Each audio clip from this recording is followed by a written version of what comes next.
So really in my closet, if I want more clothes, guess what? I have to make room for it. If there's nothing to hang it up or whatever, like I gotta get rid of some things. I gotta bless someone else or give it away or whatever to make room for something new.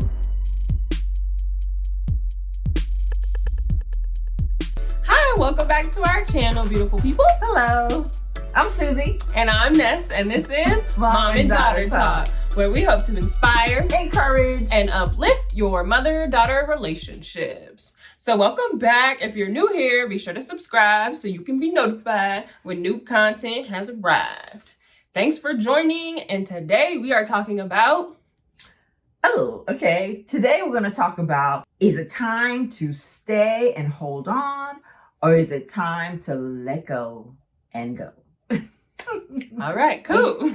So I thought about this subject in that I think throughout life as we go, there are times and seasons where God is requiring of us to either hold on to something, which is called long suffering, right? In the word. Hold on to something despite your feeling of wanting to go or let go.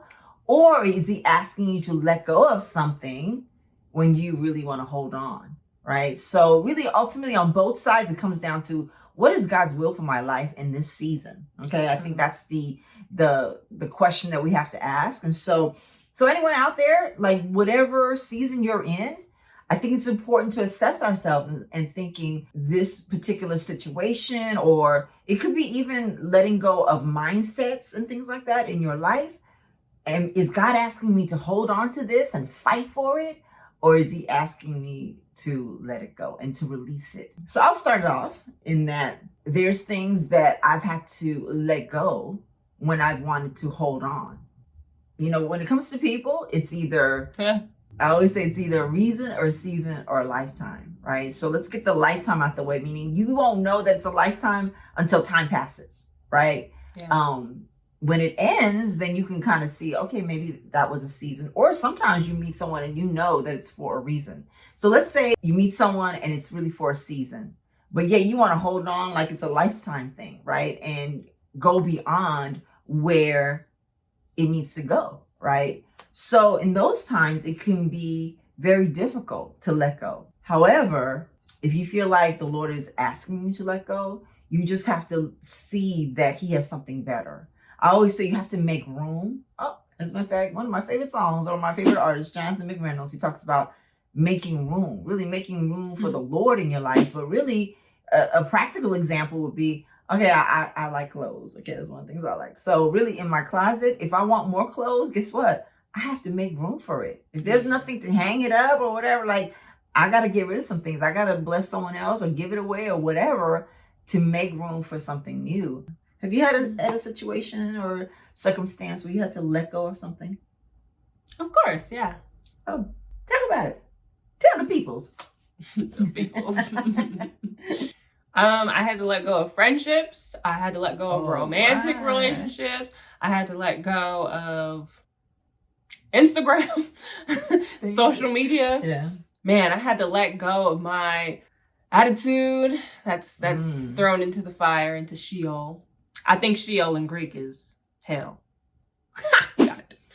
I had to throw that into Sheol. I had to let go of my old wardrobe. I had to let go of a lot of things. Oh, and even like mindsets, things that you can't physically see. So I had to let go of a lot. Now, I'll talk particularly about interpersonal relationships in that if it's time to let go, then it's because God wants you to make room for someone else in that space, right? I think the needful thing is to see that it's for your good, even though it hurts. And then there'll come a time when you look back in retrospect and see the picture more clearly, but it really is just being obedient and being led by what you feel like the Lord is telling you. And guess what? If you miss it, God has a way of just turning that whole thing around. And, you know, there's a saying that if you love someone, you let them go. And then if it's, you know, if it's meant to be, then it'll come back, right?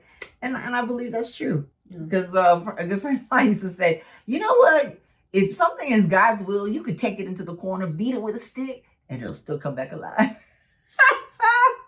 Well, really, when it comes down to, even if you die to it, God is God of resurrection, right? So he can bring it back to life. But before resurrection, there has to be a death, right? So it really is just being cognizant of what is God asking you to do. And when he asks you to do something, guess what? It's for your good. It's for your benefit. He's on your side, right? He's on my side. And so that's an example where it may be difficult to let go, but you want to do it because the bigger picture is going to be that it's going to be better for you. So have you seen the benefit of times that you've had to let go even though it was difficult? Absolutely, positively. Give an example. Okay, my clothes, for example. Oh, yes. Booty shorts all day long because I grew up playing volleyball, right? Right. And so I just immediately saw the difference when I would walk into a store or something, grocery store, mall, whatever, movies. You know, when your shorts aren't like up to your booty cheeks, like you don't get as many stares as you used to. So that was immediate. I was like, oh, wow, like this is great. Like I get to live my life.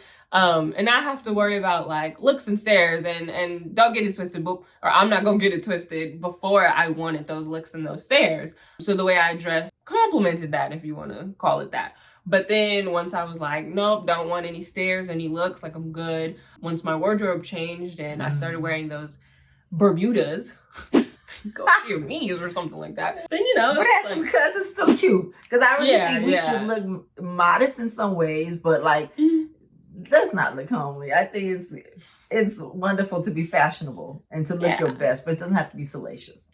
Yeah. Do I look like I'm about to look bummy?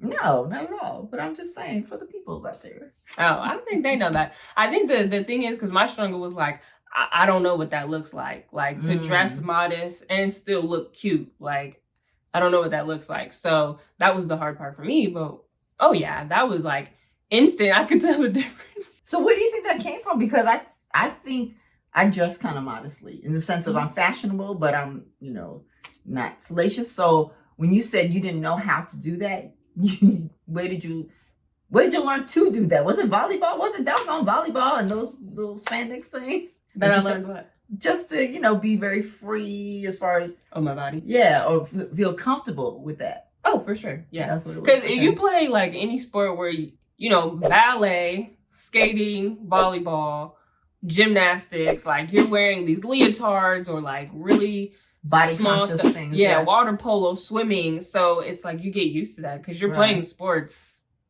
6 days out the week, more likely than not. Right. And then you're in a locker room full of girls who are also comfortable with their body. So now let's talk about times that you wanted to let go. You wanted to leave, but the Lord is saying, nope, stay, and stay. Okay. So I've had situations where, let's say in a job, I knew it wasn't time to move on. I knew it just wasn't. And so I think we talked about it in another website where when the Lord is requiring you or asking you to stay when you want to go, it's because the work is not finished. And usually the work is not finished in you.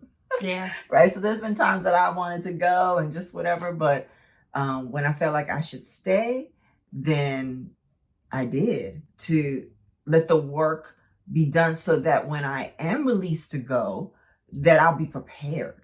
Mm-hmm. And I know this friend of mine, she told me that in her early 20s, anytime that she felt pressure or didn't like her circumstances, she would move to another state.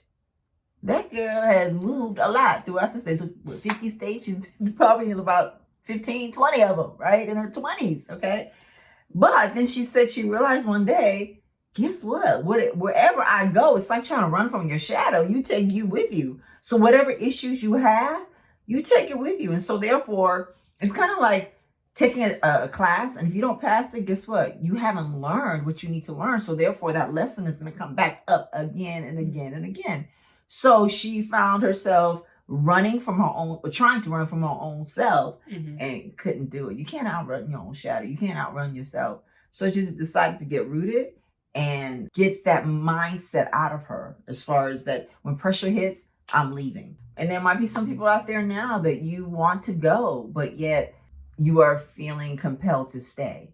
And so I just want to encourage you in those times, stay, because the work is not done. Yeah. And you don't want to jump out there before it's done. Yeah. Okay. So have you had a situation where you wanted to leave, but God was saying stay? YouTube. Oh, I wanted and to. Instagram or. Huh?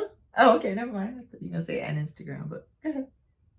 Oh yeah, YouTube and then the Instagram for the YouTube. I wanted to let go of both of those at one point in life, and God was like, "Nope, you gotta stay. I'm building something in you."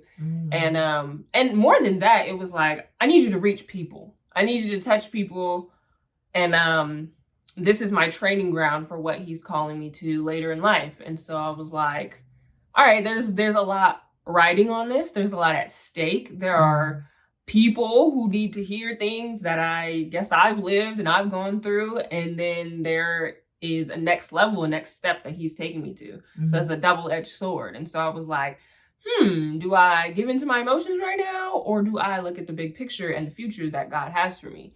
Which one do I want to do? And I was like, yeah, I'm gonna go with you, Lord. So. Yeah. You know, I think it's really important to know that there's always purpose in the process. Yeah. Sometimes we don't want to go through the process, but that process of whether it be waiting, that process of fighting for something, that process, period, there's purpose in that too. It's not just the end goal, it's the way to get there. There's God is doing something in that as well. Yeah. Absolutely, tootly. Yep. So decipher for yourself. Ask God or just quiet yourself and see, in my situation right now, is God asking me to stay and fight, or is He asking me to let go and leave? Oh, amen to that. Thank you, Jesus. Yay. Well, anyway, thank you for joining us. Please like and subscribe and share this with a friend, family member, a mother, or a daughter. Yes. If you enjoyed. Oh, hold on. Doing it. Oh, did I get it? It's spreading. I don't know what it's going to do, but. Look at that. Better. Your eyelash. Oh, Got it. thanks. A mother or a daughter. Yes. If you enjoyed. Mom and daughter talk. Well, you have an amazing day. Bye. Oh, no, that was so awkward. Okay, let's. Oh.